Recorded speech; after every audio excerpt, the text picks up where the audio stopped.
So in late 2010, after many years of frankly disappointing Sonic the Hedgehog games, Sega decided to throw the series back into its side-scrolling roots, hoping to revive Sonic once again with Sonic 4 Episode 1.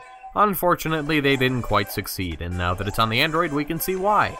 The game was co-developed by Sonic Team and Dimps, the people responsible for the fairly well-done Sonic Advance and Sonic Rush games on the Game Boy Advance and Nintendo DS, respectively. What they've made here isn't really a terrible game, and nor does it herald in a new age of good Sonic games with its brilliance. It's very down the middle, with good ideas, bad execution, clashing elements, and a whole lot of nostalgia factor. Sonic is once again a silent protagonist, and his various critter companions are nowhere to be seen, not even Tails. It's back to basics. Sonic vs. Dr. Robotnik, and yes, his name is Robotnik, I don't care if it's officially Eggman in Japan or whatever. The gameplay itself is classic Sonic, running at high speeds and spin dashing, though they've also thrown in his homing attack from the 3D games. This mechanic feels really out of place on a 2D plane, and it makes killing enemies way too easy, and locking onto what you want can be rather difficult. This is amplified by the virtual button controls. They aren't really bad per se, but when you can't feel the buttons beneath your fingertips, it's really hard to be precise. It would have been better if they'd at least let you customize the position of those buttons. So rather than give us a linear level progression, the game is now busted wide open from the get-go. You can play any chapter of any zone. Each of the 4 zones have 3 levels each. After all 3 are conquered, the boss level is unlocked.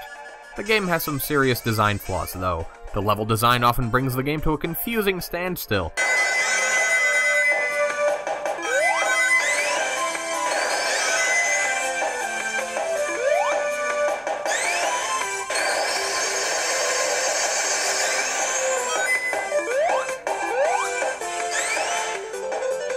Which you simply do not do in a game about speed and flow. Oftentimes, bottomless pit areas are not really signaled, and you won't know about them until it's far too late. The boss battles are also pretty lackluster. Each boss is recycled from a past game, but then remixed halfway with dull or cheap new attacks. It's supposedly a very buggy app too, but I had no issues myself. I guess it depends on your device, but it ran smoothly on my Motorola Xoom. The new art style looks quite good, mixing 2D and 3D elements, although at times the background clashes with the foreground in really ugly ways. It's a mixed bag. The music also mixes lots of old and new. This game was banking hard on fans being slapped in the face so hard with the nostalgia that they wouldn't notice the more lacking aspects. Old school sound effects and visuals and songs are all fantastic and well and good, and the game really isn't bad. It just isn't very good either. And definitely not the second coming of the Blue Hedgehog. Then again, this is all coming from a lifelong Sonic fan. Honestly, most of you will play and enjoy this title. You'll probably be fine with the changes, save for those few badly designed level sections. I even recommend that you do play this game. At only $4, it's a pretty solid platformer right in the middle of the spectrum, and it's sure to entertain you on some level. If you want old school Sonic though, you should probably just go grab Sonic's CD instead.